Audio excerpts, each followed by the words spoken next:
Well, it seems the Democrat Party's case to the Constitution Court will centre around a request to rule the fact that the election was not constitutional because the election should be held on one day right around the entire country. Now, clearly it wasn't the case because of those disruptions caused by the anti-government protesters who have been on the streets for 3 months. And also the Democrats are going to argue that because there was a state of emergency in place, which was called by the Prime Minister Yingluck Shinawatra in an attempt to deal with the protest movement, the state of emergency states that gatherings of more than 5 people or more are banned. And the Democrats are going to argue, well, how can you have an election when such a rule is in place? So expecting the leader of the Democrat Party, Abisit Wetjichiwa himself, a former Prime Minister, to go to the Constitution Court today.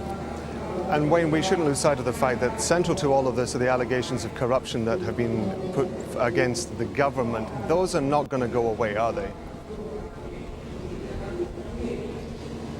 No, they're not, and those allegations go back a long way. We should give some background here, I guess. The Prime Minister Yingluck Shinawatra is the sister of the former Prime Minister Thaksin Shinawatra, who was ousted in that coup that we mentioned before back in 2006.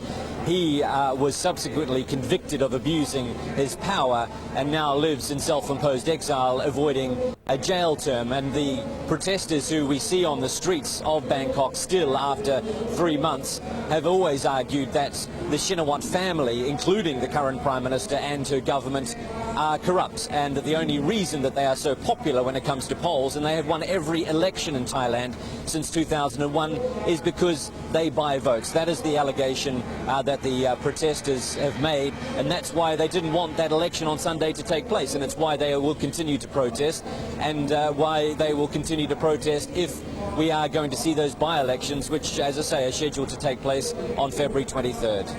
Wayne Hay, live for us from Bangkok. Thanks very much indeed.